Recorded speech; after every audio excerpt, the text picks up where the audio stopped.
Well, we're at Village Books for the annual read-in, which is a phenomenon that began at Western about 7 years ago and came right into the community so that community members would have a place for bringing their children on Martin Luther King Day to have university students read to them books about social justice messages around friendship, around collaboration, around thinking about what it might be like to be someone who has characteristics different than we have. All of us as parents have a certain skill set as a reader where we're comfortable with books that we're familiar with, that have concepts that we've either lived or experienced as we've gone through life. The books we have today might be a little different for most of us in that the books represent people of the world, so that I could pick up any one of these books and find a way that the characters, the scenarios, the plot might be something that I've never thought about before. And so as a parent, if a child asks me a question about something that's happening in a book and I don't quite know what to say, one thing that we've tried to help the university students learn about is to think about how are you going to deal with a question, to encourage the reader to ask that question and to give yourself time to think about a particular response that might be reasonable. It can be kind of tough to sort of demonstrate to folks how important literacy is to the future of the area, future of this country. When I grew up, I'm one of 8 kids, and every Wednesday was library night. We would literally, every Wednesday,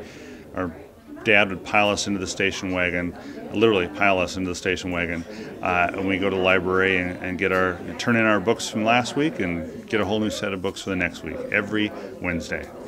It's important for parents as well as university students who are going to be teachers to give some thought to what it means to be a reader that can not only read the words and call people's attention to pictures in a book, but also draw attention to the fact that in almost every book that we pick up to read to a child, there is a theme that we could tease out or help the child understand. So for example, if the concept of race comes up when I'm reading a book and I see that the parent is standing near me and I'm reading to their child, I may either invite the parent to work with me on developing a conversation, or if I might say something like, that person's skin is different than the skin you have or the skin we have.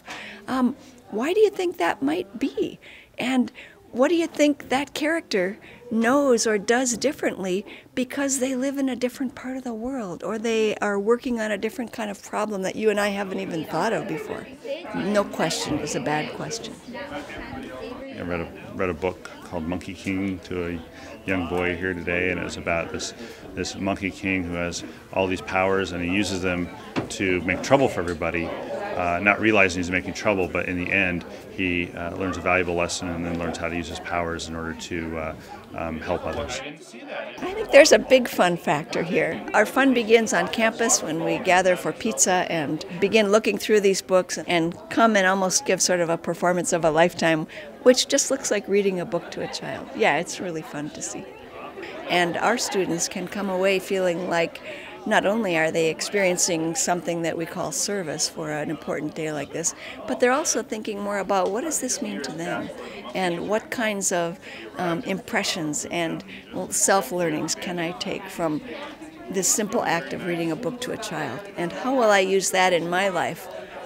Possibly when I'm a parent, but more likely when I engage in conversation with the next person I meet on the street.